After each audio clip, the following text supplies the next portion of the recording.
Black like me. Black like me. Black like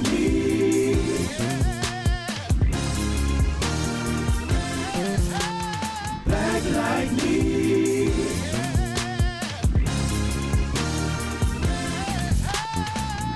You're listening to Black Like Me with Dr. Alex G., a podcast that invites you to experience the world through the perspective of one black man, one conversation, one story, or even one rant at a time. Here's Dr. G.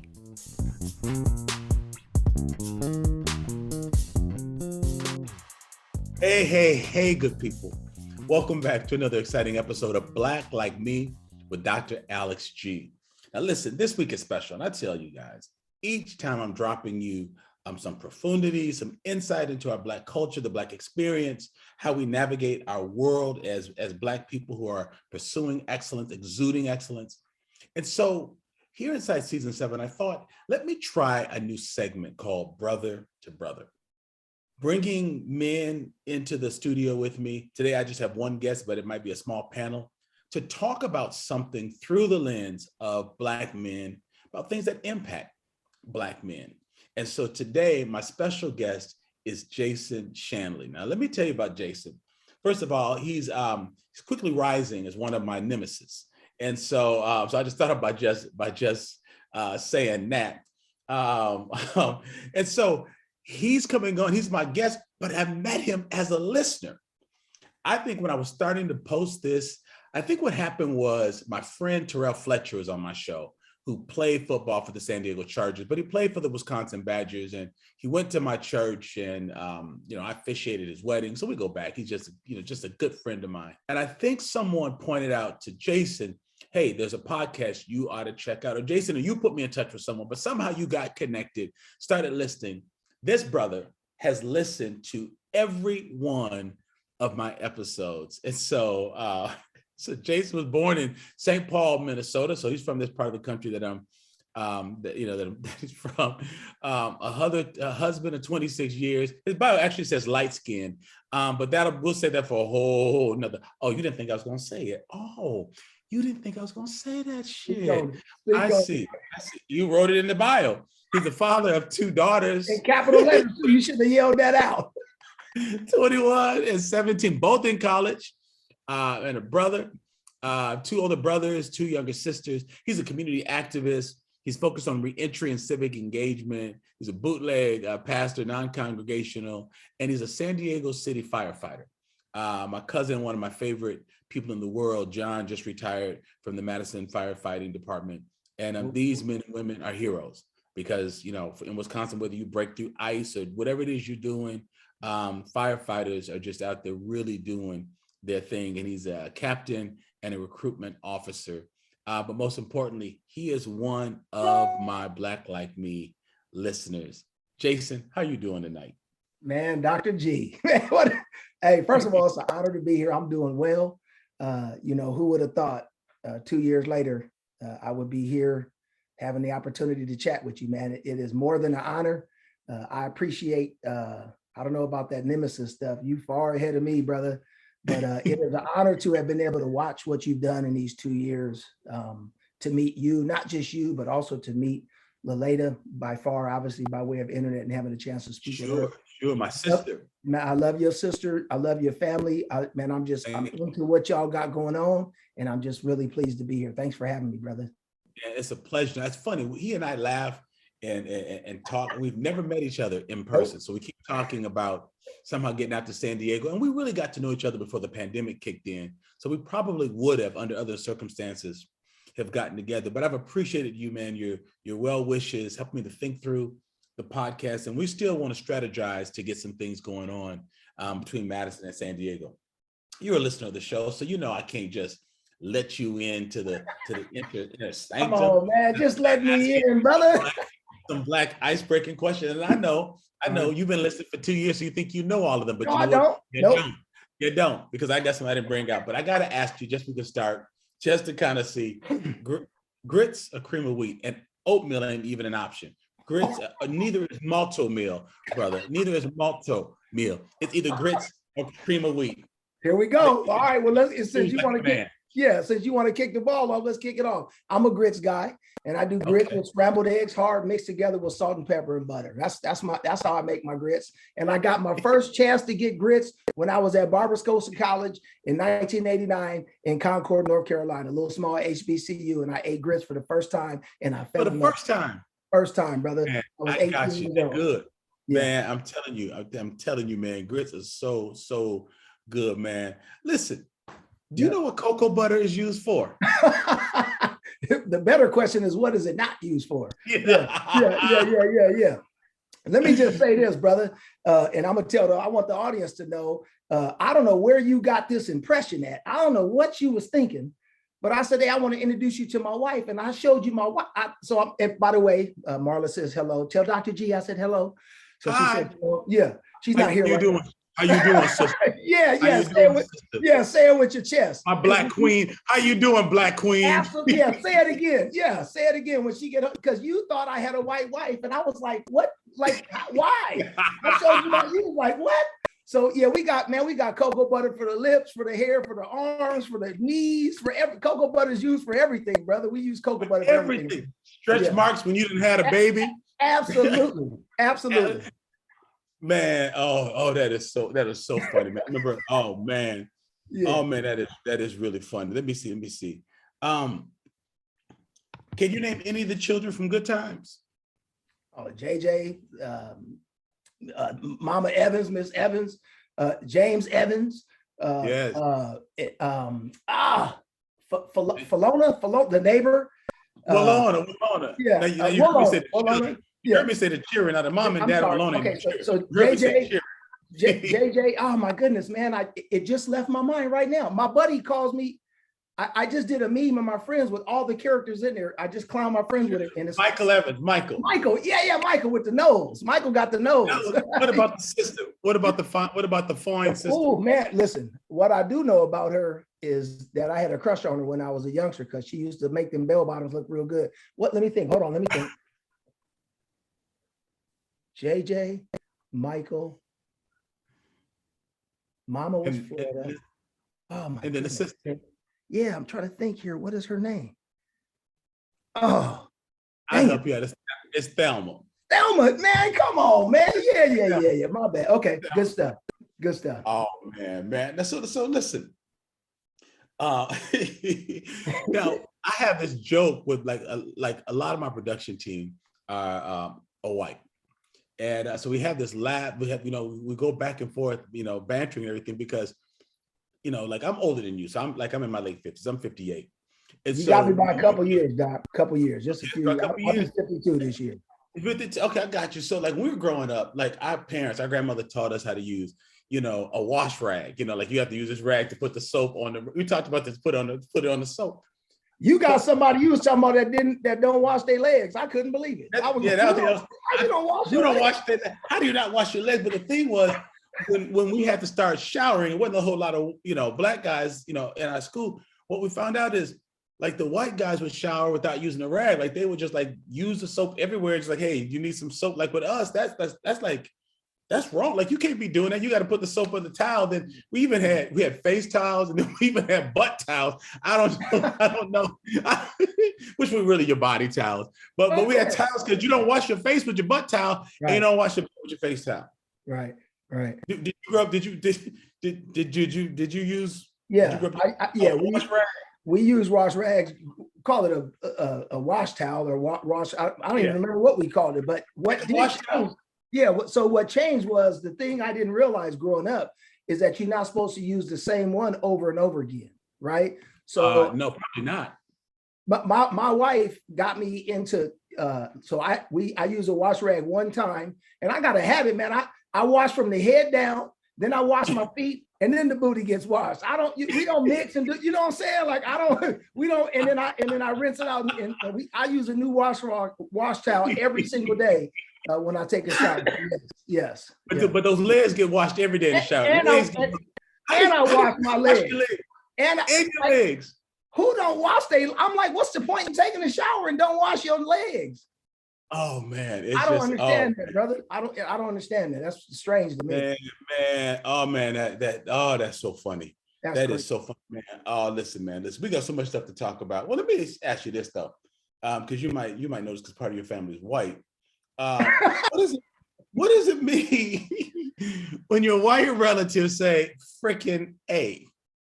So for y'all don't know, I like to mess with Jason. We're gonna do a show about this sometime, but Jason's biracial. His dad is black, his mom is white. And so sometimes I got to figure out what side of him I'm talking. And I always tell him I choose the side that's winning. So if the black folks are winning, that's who I identify with at the moment. If white people are winning, that's who so yeah, right now it seems like the white folks is winning. So keep going, Dr. G. So what does freaking A mean? When your people say freaking A, what's about to happen? Oh, that's an exclamation. That's like effing, like that's a cuss word. That's basically like a cuss word. And you try not to cuss. Yeah, you freaking A. Yeah, you effing A right. Yeah, freaking A right. That's what it is. Yeah, I get what the F is, but what's the A? Like, I don't know. I don't know. Yeah, I would. I don't know what it. I mean, I don't know. Can you ask your people the next time you're at that side of the reunion? At a family reunion, I'll ask what it is. Yeah, but when you go to that family reunion, avoid the potato salad with raisins, though. Would you do that? You know we don't. Yeah, we don't do no raisins around here, brother. Hey, we did. We do greens and you know what I'm saying, all of that here, brother. And hot water cornbread with with jalapenos in it. Yeah, that's what we do around here. Listen, man. Listen. Do you know what to do when the electric slide comes on? If you at the mall or something, just sitting down someplace, and the electric slide come on. You know what? I know how to do the electric slide, but that's not really my thing, man. I'm kind of. I don't do all that. I'm kind of like, I'm kind of one of them old school player types. You know what I'm saying? I ain't trying to get sweaty and all that. I sort of back up. You must really slide if you get sweaty. Yeah, I slide to the back. You know what I'm saying? I don't slide to the left and right. I slide to the back. Yeah, I slide straight to the back. And oh my goodness, man. Man, listen, man. So with this new segment, Jason, thank you for answering those, man. That was so much fun. Yes, sir. Man, listen, but this whole thing about brother to brother, I realized that that life is so busy and people usually will just share highlights or cliff notes in passing. But I don't know how often I get a chance just to sit down with another brother and just process the plight of Black men, or particularly Black boys. And so in just a moment, I'm going to play a clip that comes from Miss Ella Collins. Mm-hmm. If you don't know who Ella Collins is, she's prolific. She is the older sister of Malcolm X. And she tells the story about Malcolm living with her when he was young and just what she thought about him, how she cared for him as a young boy. I'm going to play a clip of this in just a moment because we didn't want to take you outside of the podcast. I have to click a link, go listen to it. So just a moment, my engineer is going to cue this up and play just a few minutes of this clip, and then Jason and I are going to come back and process it. So take a listen. Malcolm lived with me from 12 until he went to prison. I had a chance to discipline Malcolm in prison. Malcolm was an aggressive young boy. I admired it. I stimulated it. I felt that a black young man, over the period of 400 years in America, had been deprived of any aggressive thoughts even. If you show aggressive thoughts before the white man, he would erase you, set you apart from the others as a villain. So, but I felt that in order for Malcolm, after my father's death and his mother's having gone to a hospital, I felt that it was my duty to stimulate his arrogance, stimulate his impulsiveness. Let him feel that life was the life that God gave him belonged to him. He didn't have to pay homage to anyone. This is how I guided him. Jason, man, that's a deep sister, man. Could you imagine having a big sister like that? Man, just listening to her talk. Number one, I guess I was surprised to even realize that he had a family. Obviously he had a family, but I never knew. Like I mean, whenever you think about Malcolm Little or Malcolm X, I don't think about him being born in Nebraska and all that. I mean, you know what I mean? I think about New York Malcolm, cold-blooded with the conch. So just kind of a trip, and to hear her talk the way she talked about her brother was absolutely amazing. That was deep. And I love the fact, and we're going to come back to what she said, but I love the fact that as a mother figure, she did not have her own children, but she cared for him because she said that's what her father wanted. But to have this mother figure, this sister, so in tune to the needs of a Black boy, of a young, strong Black boy, so when the interviewer, I don't know what you thought, Jason, but when the interviewer was asking her, Miss Collins, what was he like? Was he precocious? Was he inquisitive? And was he aggressive? And she said, yeah, he was aggressive. Because, well, what did you do about it? It sounded like he wanted, like, did you whoop it out of him? Did you take him to the woodshed? Did you make him encourage it? He said, I encouraged it. I had to lean in. I had to turn my iPad up. She basically said, I helped him to steward his arrogance, to steward his frustration, his aggression, because for 400 years, Black men have not had the luxury of being aggressive. Boom. She said, I stimulated his arrogance and I encouraged his impulsiveness. She said his impulsiveness, she encouraged it. Man. I just sat there and just said, my organization works in student services. As a pastor, I work with parents who've got young Black boys. The teachers who have said, your son's a little aggressive, he's kind of loud, he's talkative, he doesn't stand still in line, he's the last one coming in from the playground. It's like nitpicking, trying to find things to put a label on a kid. And if we had people who understood Black boys, not only who they were, but who they were created to be, and who they have been hindered in becoming, and to steward and to stoke that by creating a space for him, for them, for us to own that, man. Who knows who we could have been as a group of Black men. Man, you could just chime on in. I'm talking too much, but that just blew me away about the space that Black boys need to really just fill out their humanity, not even just becoming adult men, Black men, just being human. Yeah. It's interesting. Everything that you just described and the way that Ms. Collins described Brother Malcolm was a picture of me as a youngster. That was me. Everything. Really? Tell me about it. So I was precocious. I was definitely aggressive. I was impulsive. I didn't listen very well. I got kicked out of class a lot. I got a lot in California. I don't know if they do that where, in the Midwest, but I got referrals a lot when we was here. I couldn't sit still. I was a kid that banged on the table during class. And it's because I didn't want to sit and hear a lecture. I realized that I'm a kinetic learner. I'm not all didactic. I'm kinetic. I need to be moving around. I need to interact with things. That's my learning style. But because public education doesn't allow you to do that, public education's design is to create employees, right? People can go do something for 8 hours a day and then go home or whatever. And that just wasn't me. And so that, man, I completely 100% can relate to that. And one thing that I'll never forget in my life, and I owe a lot to this older gentleman. As one of our counselors at school, his name was Cy Howe, Mr. Howe.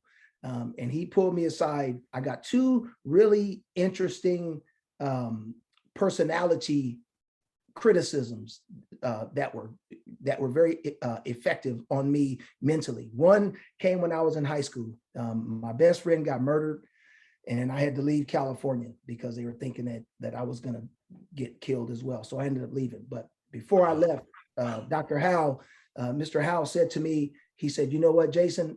He said, "I really care about you like a son, and I want the best for you."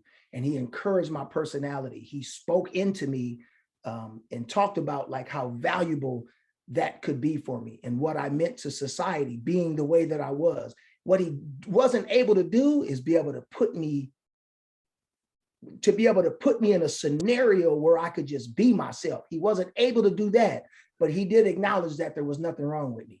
And the second time that I got it was working. Wow. Yeah, when I was working at Costco, and the warehouse manager came in to me and told me, you know what, Jason, one thing I need you to know. He pulled me aside. It was just very random one day. And he said, I need you to know something about your leadership style. He said, I want you to know you're a leader. This is also a white guy. I want you to know that you're a leader. And when you come in the morning, however you are that day, if you come in a bad mood, you ruin it for everybody in the store. If you come in a good mood, you make it good for everybody. And I need you to steward the influence that you have over people. I didn't know what that meant, necessarily what to do. And I was 20 years old. I was like, but I see through my life, and then my father pouring into me and speaking life into me or whatever really sort of helped me. But I can understand what it's like to be a child who's been told something's wrong with you. Nothing was wrong with me. I just didn't want what you was given, and nobody would listen to me. So I just acted out so I could get out of the scenario. So I could definitely relate to what she was saying. And I wish that I had someone like her to help to steward my personality. Yeah, that was deep, man. That 9 minutes and 30 seconds, whatever it was heavy. And as my daddy would have said, deeper than sea worm doo-doo. I'm sorry, what would your daddy say? He said that it was deeper than sea worm doo-doo. That's deep, brother. That's deep. I mean, Jason, man, think about this. If the diagnosis was correct and someone diagnosed you as being rambunctious and you're not focusing, that had indication that you were intellectually lacking. And that not only were you lacking, you probably would disrupt the educational environment for other people. And so you weren't really fit for that, that space. It's one thing to diagnose someone if it was true, but just getting to know you the past couple of years, you're sharp, your insight, your attention to detail, telling you about that earlier, your leadership skills, your emotional IQ, your ability to connect people and read people and network. Man, just to put such a strong diagnosis, an incorrect diagnosis on someone, then you start thinking about Jawanza Kunjufu out of Chicago, who talks about something happens to Black boys in 3rd grade where there's a conspiracy against Black boys. You couple that with so few teachers who are Black and male in elementary schools. And then, up until like 4th grade, you learn to read. And after about 4th grade, you read in order to learn. So if you haven't really mastered the reading or the connection with the materials or the instructors, you're basically screwed. And then you look at the pipeline from human services and from school to prison. It's just, and not even to talk about the Ritalin that our boys are put on, or and nothing against it, because some kids do need that. So I'm not anti meds, but there is a disproportionate amount of Black boys in special education and on these meds, and it's just criminal, man, because no one takes the time to steward our minds and our reality and our energy, and not thinking that our fathers and grandfathers were sharecroppers and their grandfathers were slaves, and some of that genetic frustration is in us, but we didn't have the same kinds of liberty, man. Like when we went to the store, I wonder if it was like this when you were with your parents. If I went to the store, my mother had to know where I was at all time. That even today, I'm 58, and when I travel, I have to tell my wife the plane's taking off. We just landed on the way to the hotel, because my mother had to know where I was at all time. But I would see white kids, I used to manage a department store, could be running around the store, underneath the rack, hiding in somebody's cart, going into the dressing room. My mother was so afraid that somebody was going to steal us, abuse us, kidnap us, that we didn't have the flexibility to steward our imagination. So if you can't steward your aggression and your passion or your imagination, what happens to us? Yeah.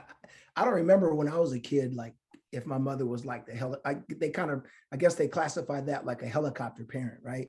That kind of hovers around you, making sure. I don't remember if my mother was like that or not. I remember having a lot of freedom as a child to do what I wanted to do, which I think sometimes added to my precociousness. I used to drink as a kid and do all kinds of little stuff like that. So, and I was a sneaky kid and stuff like that, but I don't remember that. I think of one of the things as you were talking, I was thinking, I wonder how often in other cultures do the parents or or business partners of other cultures, particularly the white people, do they recognize that aggressive nature and try to find a job that suits that child or that person's personality to sort of keep them out of trouble? And we don't really have the ability to do that. You know what I mean? For us, like I remember when I was a kid, the one time that my dad got me real good was I was in high school, and I told one of my teachers, who was a white woman, and I don't remember what happened. I don't remember what precipitated this, but I ended up telling her if she didn't shut up, I was going to blow her car up. Right? I'll blow your car up. Well, I mean, and this was like in 1984 or 5, right? It was like, but you can't do that. You can't do that. That was your white side talking. That was your white side talking, because you could get away with it. Well, I'll tell you what, the white side might have said something about it, but my dad beat me because of that. And what he, and it was vestiges of, and when I look back, in the moment, it was very, it didn't help me, right? That kind of discipline doesn't help children, right? And he beat me with a belt that was 3 holes wide, my goodness, big, thick one. And I had black and blue marks all over my body. I mean, I had to wear a turtleneck or long sleeve shirt, just to hide the marks and stuff. And because I wasn't crying, I was like, I just refused to buck. I was like 15 years old. I was kind of feeling like myself as a man. But my point is that his remedy to my rambunctiousness was, I'm going to beat you. And before I let these white folks kill you, I would rather do it. Right. I mean, he didn't say that to me, but that's kind of what I'm thinking. Right. And it was, he wanted to tame you before somebody killed you. Come on, man. And I didn't understand that. And so I look at that and I go, man, my father passed away. He was 87 years old. He passed away a couple of years ago. And I just think about, like, he grew up in the 20s, 30s, 40s, 50s, you know what I mean? So when he went to college in Tennessee, white folks chased him. My dad was the one that like bucked the system. I'm not sitting at the back of the bus. My point is that all these things are passed down and we're brought up this way and never really thinking outside of the box. And what she did in and this is the 40s, he was born in 25. So you think this is like the 30s. She said it started. He came to live with her when he was about 5. So yeah, this is like that was 1930. I think she said she had him from 12 years old till he went to prison. Okay, so right. Yeah, so if he was 25, that was in the 30s that he went to stay with her, right? That was in the 30s, right. 1936 or something like that, or 30, whatever it was, 34, 33, and he goes to stay with her in the 30s, and she's saying at that time in the 30s, I'm encouraging him to be arrogant, and I'm encouraging his impulsiveness, things that would get him killed. And while he was in prison, teaching him about truth. I mean, think about what that means to be outside the box in the 30s, man. And we are in 2022, and we scared to think outside the box. And then when we do think outside the box, it ain't calculated, and it ends up being foolish. Because I mean, my daddy used to say, when I used to call him, he used to say, "Hey, Red." My dad used to call me Red. I say, "Hey, Pops, what's going on?" "Hey, Red." And he used to say, white folks are still out front. And that's still a fact. But how do we navigate the system and still allow our children to be children and to be inquisitive and not to make them slaves, right? Not to enslave their minds is the question of the ages. But to be doing it in 30s is impressive, brother. Man.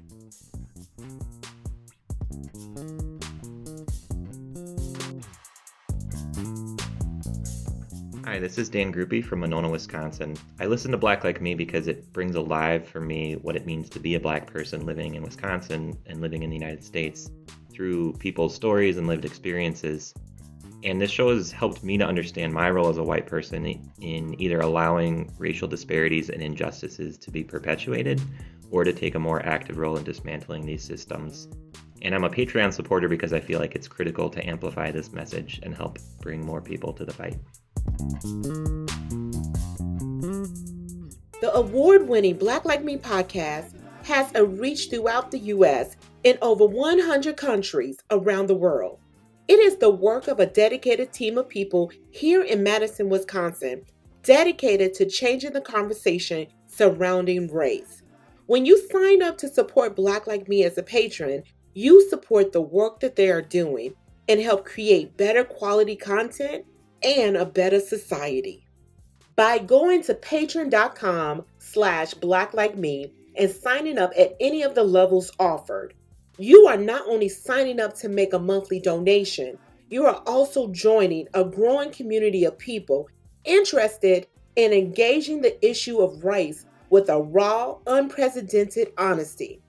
As a patron of the podcast, you will have access to exclusive content like extended interviews, bonus rants, and video chats with Dr. G. You will also have a chance to join the conversation that other patrons are already having with Dr. G about race in America. To become a patron of the show, go to patreon.com/blacklikeme or see the link in our show notes. And for as little as $2, you can support these important conversations and the work that Dr. G is doing. Thank you in advance.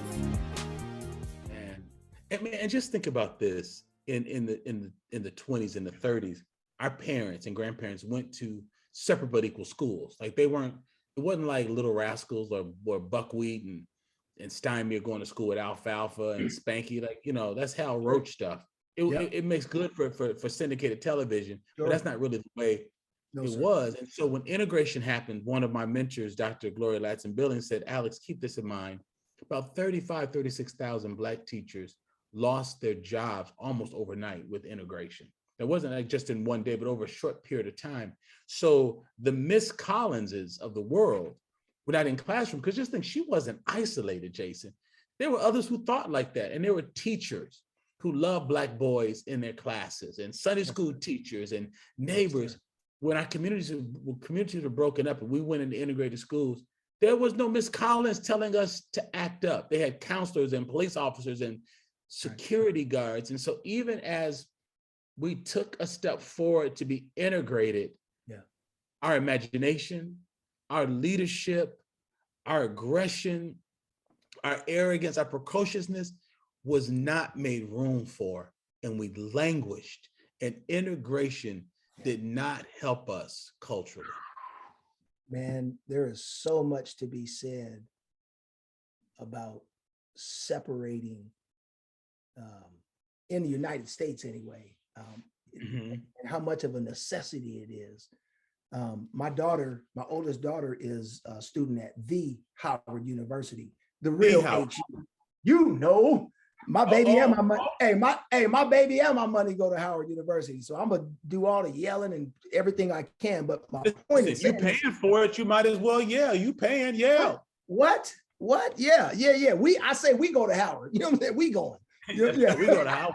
We going to Howard. But I say that to say, when her and her homegirl, her best friend from school, or one of her best friend from school, we were talking about what school they want to go to, and they had two choices. I think one of them is either the University of San Francisco or San Francisco State. I can't remember which one, and I think it was University of San Francisco. It was USF, and it was either that school or Howard University. And when my daughter was asked, I said, I don't want to answer for you, but to me, what I would want for you is to go where you can be unapologetically who you are. That, to me, that's important. Right. If you're asking me my opinion, and this is just my opinion, wherever you go, I'll support you, and it's whatever. You can do whatever you want. Just go. I'm not tripping, and I'll pay for it. I help you pay for it. I don't care. But since you're asking me, if it was me, I would go where you could be unapologetic, and you can be Black and ain't got to worry about students asking you, why do you do that? Or you ain't got to spend your time explaining why you do the stuff you do. You could just be Black. Why you washing your legs? Come on, y'all wash your legs? Oh my God, but and then the other part was that you can also be around other Black folks that are excited about education. You can see other Black people that are getting college educated, and there's a lot of them. There's a lot of Black people, and it's more of you than everybody else. You don't have to go to the Black Student Union to see 8 Black people together. The whole school is the Black Student Union. So that was one of the criteria, and it was for that reason, so that you could have, even though they're instructors, a lot of the instructors there are white and stuff like that. But I just think it's important for our kids to be in environments where their behaviors so odd. You know what I mean? No two Black people are the same. I understand that, but just like you do the icebreaker, so you can show people, you can show white people how people can come from all over the country and sometimes from around the world and have some of the same traits and patterns, even if you didn't grow up together. And so, and I think it's the same at a HBCU when we get to go to school around our people. So yeah, that just interesting, man. It's very interesting. And I didn't want her to be hamstringed by going to a PWI and end up in trouble, because she looked a certain way. You know what I mean? They kick you out of class for looking a certain way. Man, yes.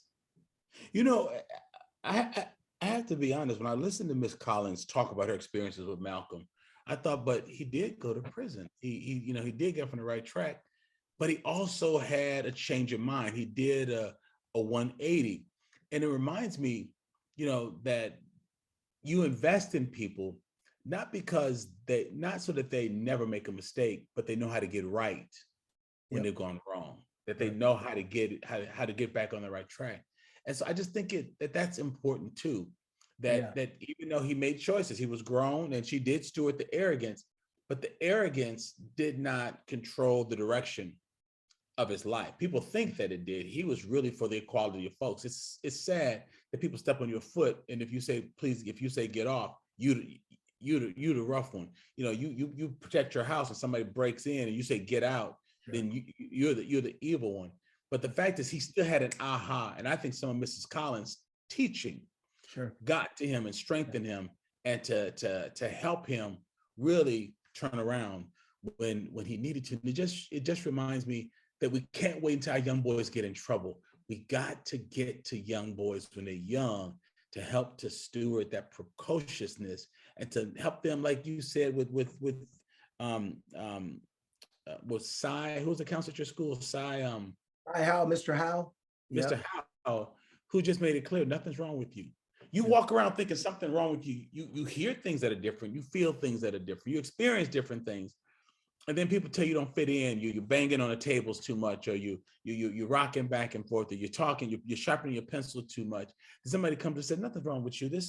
You just are not going to be the cookie cutter that's going to sit in these classrooms so that you can go work in a factory for the rest of your life. That's not what you made to be. The system was created to do that. And the people who fit into that mode don't understand the matrix and can't break out of it. You're a young kid and you're trying to break out of it. I'm letting you know nothing's wrong with you. We need more people telling young Black kids, and because we're talking brother to brother, young Black boys, nothing's wrong with you. It's interesting. You brought up how Miss Collins talked about when Malcolm went to prison. And one of the things I found was interesting, and I rewound it a few times to did I hear this right? And she said, when he went, I had a chance to discipline Malcolm when he went to prison. And I was like, what do you mean by you had a chance to discipline him? Like it did, so I could only assume that it was a conversation she had where she said she told him about truth. If that man want to put you in a hole or whatever, put you in the solitary confinement, he could certainly do that. He has the power to do that. And she taught him to wrestle with things in the basis of truth. Right? You have to see things the way that they are. And as I began to think about that, I'm like, man, when you look at look at what happened even with him when he broke from the Nation of Islam. He was able to do that because he was taught early to look at truth and to be able to be bold and to go with what you feel and go with what you're thinking and trust the things you're thinking. And I thought that was very, very interesting that she still had a hold on him even when he went to prison. And shout out to Black women who is when we look throughout history, have always been the ones to have to take charge and make sure that those little things are done. The things that, Black men trying to go earn money and, trying to, make sure that the lights are staying on or whatever, but it's the nuances, it's the little things that help our children. Shout out to my wife for, preparing my daughters for the little things that she would face when they went into the world. And I must say, just in saying that, because I am biracial, I have a white mother. My mother was very intuitive as a white woman. One of the things that I really respect, even now that I'm older and get to look back, rest in peace. My mother had been passed away for quite some time, but one of the things I loved about my mother and I appreciate more, she just was genuinely herself.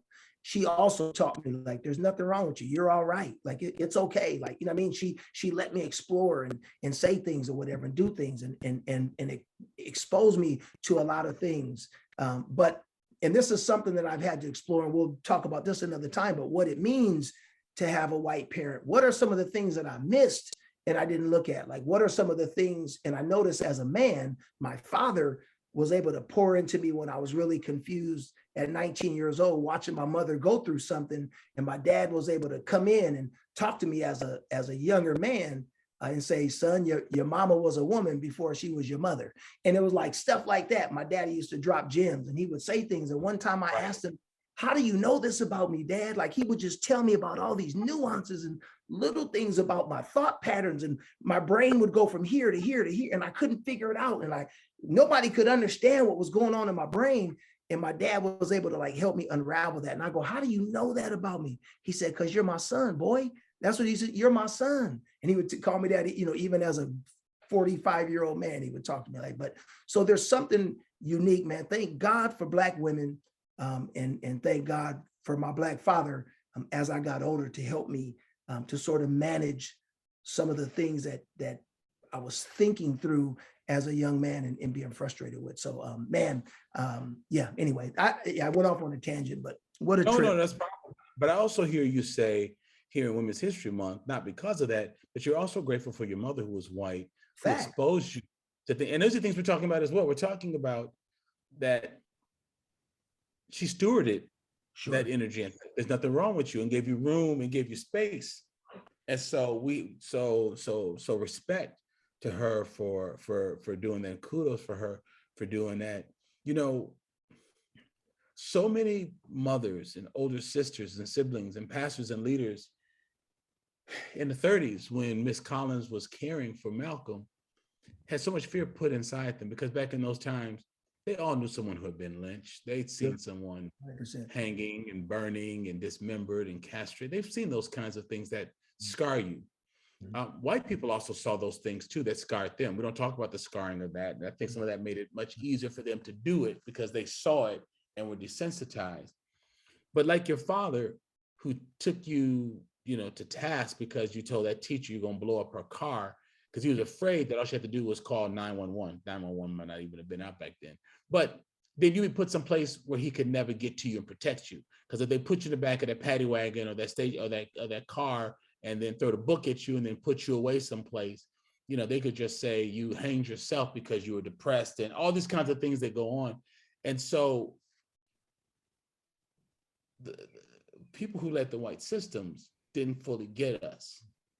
But people who got us were so afraid that the system would get us that sometimes they had to be heavy-handed to put a sense of discipline in us to not misunderstand our freedom to the point of allowing it to kill us. And so it's an interesting dynamic that particularly that Black boys go through, where my white teachers didn't get me, my white female teachers or male teachers didn't get me, but I have very few Black teachers who were there, but also the older people were like, just keep a steady job, or don't, keep your hand at 10 and 2, be the first one there and the last one to leave, and let your word be your bond and work the hardest, because they were also afraid that if we shined too much, if we made others feel threatened, or if we were too physically overbearing, we could be taken from them any moment. But for Miss Collins to steward him to become a person whose life and legacy we're still talking about 100 years later. You say he's born in 20, he's born in 1925, right? 1925, yeah. May 19th. 100 years later, we're still talking about what he did, in part because of what she did. It's interesting when you look at how he turned out, right? When you look at the legacy that he left, right?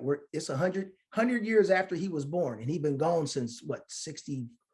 When did he die? 68. Yeah, 68, I believe it was.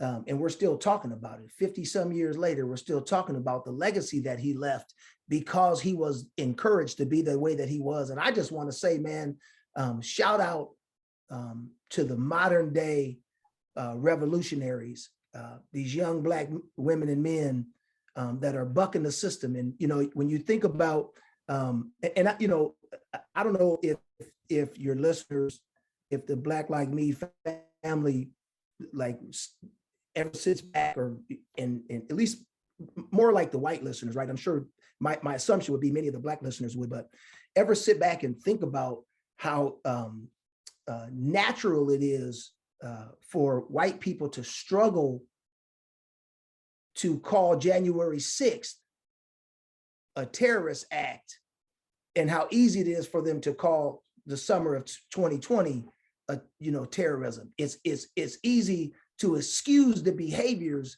of white folks when they buck the system, right? These same police officers, the same police where they were saying back the blue, and now those same police are enforcing mask mandates and doing all, you paid for all of that riot gear for them police officers to police Black neighborhoods. And now that they policing you, you don't like it. And so, but they don't look at themselves, they don't look at themselves as rebels. They look at themselves as countrymen and patriots. But Black people who do it, who have just as much of a right to raise their fist and rebel against this whack ass system or whatever. They think that there's something wrong with the Black folks. And I heard a brother say one time, he's a street preacher. I was watching one of his videos and he was telling this white man that asked him, why are you on this corner? And basically like, you should leave. Basically one of those, go back to where you came from. And the Black man said, how many generations of family do you got in America? And the white man said 3. He said, I got 5. So you get out of here. I got more lineage in the United States than you do in America. You get out of here. And so when we think about that, we never think, I'm just gonna say this and I hope that people are not offended and you can edit it out if you want to. We spending all this energy dealing with what's happening in Ukraine. They done gave $80 billion. They signed $80+ billion to help with Ukraine. And we spend $80+ billion to incarcerate our people right here in America for wanting to change the system, for wanting to do things different. The system is imposed on Black and brown people way different than it is everybody else. And all of those systems are meant to enslave our minds and to keep us going in a particular path so that they can control folks. Our system is designed so that we don't think. Our system is designed so you don't think outside the box and that you got to be afraid to do certain things because the consequences are different. And white folks have a hard time seeing that when they look at Black people. You look at these rebellious Negroes and you may not think that, but if you look at your first response when you see somebody Black talking back to the police, your first response is you should have complied. Well, then don't just say the same thing when that white man gets whooped upside his head for not complying. Why you don't say that? You get mad because the police treated him wrong, but you get mad at the victim when the police treat somebody Black wrong. And that's all a part of that system that white folks don't understand how much energy is expended to try to make sure that Black people don't think outside the box. So shout out to all the Black revolutionaries that are out here bucking the system and saying, all you preachers and all you folks that want to sit back and let these white folks tell you what to do and you want to serve little white Jesus and do all that, y'all keep sitting down and we're going to be out here doing whatever we got to do to make sure that we get the changes. And last thing I want to say is people can talk about this right and left politics, Democrat versus Republican. But one thing I know is that every ounce of freedom that has ever come to Black people, and people always try to down Black people for voting Democrat, and I don't have any, I'm not either one, I'm an independent, but you think about all the changes that have happened for prison reform have all come because of Democrats, not because of Republicans. Republicans fight against that type of stuff,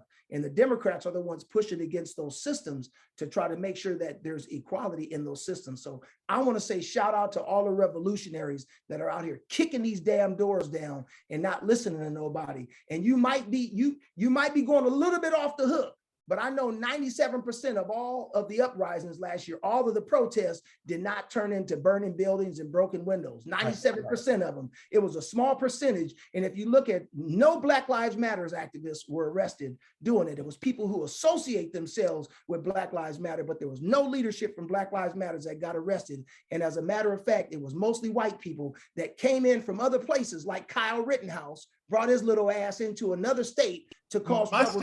Yes, sir. And it was white people coming in to try to make those things happen, to proliferate that idea that black people are aggressive and should stay in their place. And so I want to tell you revolutionaries out here today, keep doing what you're doing. And if don't nobody want to listen to you, then use a microphone. And if you need to, pull their eardrums out and talk right into the side of their head or whatever, because we hear you. And shout out to y'all, man, period. Yeah. Man, ooh, I'm about to kick my computer off the desk right now. Don't kick the computer, man. You're gonna need I'm that. sorry, man. I'll be going off on, man. You be having me going off, Dr. G. Stop this, man. We can't be talking about this stuff. I ain't gonna be able to sleep tonight, brother. I know you're gonna be like tossing and turning. Your wife's gonna be like, "What's wrong with you?" Like, But listen, man, we need more Mrs. Collins and teachers, mentors, and stuff helping folks. Yes. I mean, look at it. We're sitting here waxing eloquent about the affairs of the world and the needs of Black people to steward the precociousness and the attitudes and the aggression of Black kids. But in our own worlds, people are telling you something was wrong with you, or telling me I wasn't college material. But yet there are people in our lives who kept pushing us because they believed in us, man. And so, man, this is fantastic.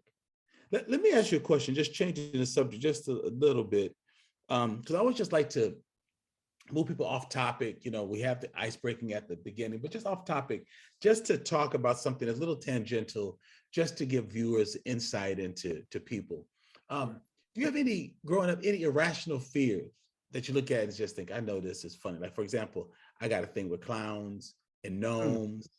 Ronald McDonald almost made me lose my mind when I was a kid, when they opened up McDonald's in the 60s when I lived in Chicago. I couldn't stop looking at them red shoes, and he gave me a cheeseburger, but I couldn't look up. My mom's like, Alex, smiles. I couldn't, because Ronald McDonald almost scared me to death. So I got a clown thing that's still with me. I'm just curious, any interesting irrational fears? Now, from when I was young, no, man, to be honest with you, man, I was off the hook, man. We used to do everything you wasn't supposed to do, man. I didn't really get my fears until I grew up, till I got a little older, man. Most of my fears that stopped me from doing things are fears that I developed from getting older. You got older? I mean? Yeah. But that's interesting. I wasn't afraid of nothing when I was coming up. My dad used to have to pull me by the collar, like, don't you, man, shoot. We used to do all kinds of stuff when I was little. Yeah, I didn't have no fear. That garage, don't do a flip off that garage. I flipped right off the house. We would pile the leaves together, get up on the little roof, and just jump off into the leaves, man. Boom, with no cushion. Yeah, no cushion. Yeah, no, not. I got bit in the eye by a dog when I was a real youngster. I got bit in the eye and I had to get plastic surgery on my eye as a youngster. So I might have had some kind of from that, but I don't even think that really bugged me. Most of the fears that stop me from doing anything, even right now, are fears that I have adopted as an adult, which is crazy. Wow. I was off the chain as a kid. Yeah, I would have done anything. Yeah, I'm doing it all. Get some of that back. Then the second question is, if you could have lunch, a 2-hour lunch with anyone, dead or alive, and just pick their brains and just learn from them, who would one of those individuals be? If I could pick their brain, and this might sound weird, man. To be honest with you, man, the people I got in my life right now, I would have lunch with you, right? You know what I'm saying? Like, I would rather get, like, you're relevant to what I'm doing right now. I want to have lunch with you. You know what I mean? You're one of the things that I'm big on, man. Wow. And I'm not trying. I ain't trying to sound like, I don't know what this sounds like, but it's just true. I think as a culture, we put way too much emphasis on celebrities and people that have a name. And, I want to know what your wife thinks about you when the cameras is off. I want to hear you talk the stuff you talking around your wife, so I can look at her. Them old preachers used to say, man, if a preacher's lying. Look at their wives. Look at the wives. Look at his wife. So I want to see what your wife thinks about you when you talking all this mess. I want to see if your wife is happy about this 5 million you got and the this and that. So I'm not into that, man. People listen to Steve Harvey and all. Steve Harvey can't tell me a damn thing about life. He can't tell me nothing. You can, though. Wow. No, you can't. Somebody, I like you can't no celebrity tell me nothing about nothing. You can know, and my favorite preachers are people that I can call and say that I'm having a bad day. I don't have no celebrity preacher complex. I don't want to meet no preachers. I don't want to hear no sermons from nobody. The people that I know are the people I want to listen to preaching, because I want to know what your family feels about you. I ain't caught up in that. So I say that to say, I ain't really got nobody that I want to go to sit down with. The people I want to go sit down with, I do just like I did with you. And I call you and reach out to you and create a relationship with you so I can get to know you. You are relevant. And I just want to say, man, what you're doing right now, for all that the ancestors have endured, for all the people that hung from trees, and all the people that got ate by dogs, and all the people that got called nigger, and everything that they did to the ancestors or whatever, these evil devil white folks or whatever, man, for you to be where you are right now, Dr. G, doing the things that you're doing with excellence. And the thing that I love about you the most, man, is that you really believe in the things that you're doing. And you sit in front of these white folks, you don't cower down and try to become something else and whatever. And y'all only got like a 7% Black population. You ain't Atlanta. You guys are your demographics are much like ours here. You ain't in like Atlanta or something like that, man. You are exactly what the ancestors prayed for and wanted, is somebody like you. Wow. Man, the way that you carry yourself, brother, the conversations that you're able to have, you're educated, you took advantage of stuff, man. You took advantage of opportunities that you had and you made the most of it, man. And so I want to sit down and have lunch with you. I don't want to sit down and have lunch with somebody that's dead and gone. They don't mean a damn thing to me, man. You and brothers like you is people who I want to talk to. Yeah, I don't want to talk to nobody else dead. Let the dead bury the dead. I want to talk to you. Well, hell, and you buying. Yeah. All that damn money you got. Yeah.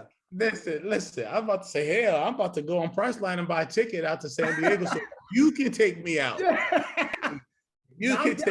Nah, brother, I'm dead serious, man. The stuff you doing, there's brothers like you out here, man. Folks need to get to know people like you. Don't be worrying about nobody else dead. You got people right here in America right now that's out here really doing something against this systemic racism and making changes. And I want to support what you got going on, brother. I want to support you. I ain't trying to go travel back in time and talk to nobody. I want to talk to people like you. And I'm serious, man. I love it. Listen.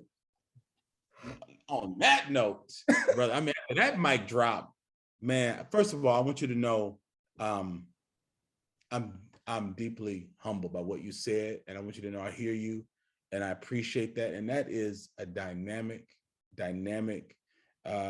response, because what we're gonna do, have a seance to bring somebody back. And again, some people do because of things they want to learn, but what you're saying is what you want to learn. You asked me. I ain't mad at nobody else. Yeah, right. That's me. Yeah. I love it. I love it, man. I love it. Listen, bro, I appreciate you taking time to, work today and still, made special effort to record with me in the evening. This was a perfect way to have this inaugural brother to brother discussion. And I hope that sometime in the near future, you'll come back on when something else is in the media, something else surrounding Black boyhood or Black men comes into view. We want to talk about. I hope that you'll come back again. But it has been my absolute pleasure to laugh and talk with you. We talk smack and mess, make fun of each other, but we have this deep mutual respect.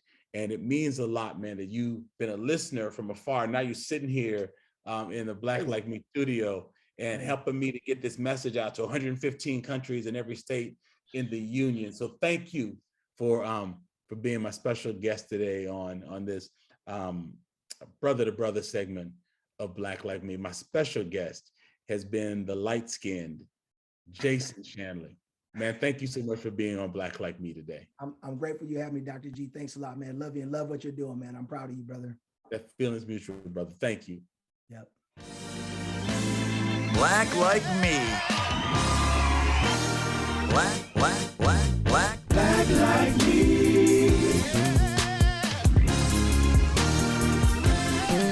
Now, I've got some special shout outs to the many talented members of our ever-growing production team. Eli Steenlich, who produces the show and handles all of our social media. Don Thornton, my podcast manager, who keeps things running smoothly and arranges all of my interviews. Jeremy Holiday, who edits the podcast. Corey Saffold, who created this year's theme music, and Marcus Fleming on the vocals. And of course, Jakisha Hunt, who is responsible for our fabulous new podcast merch.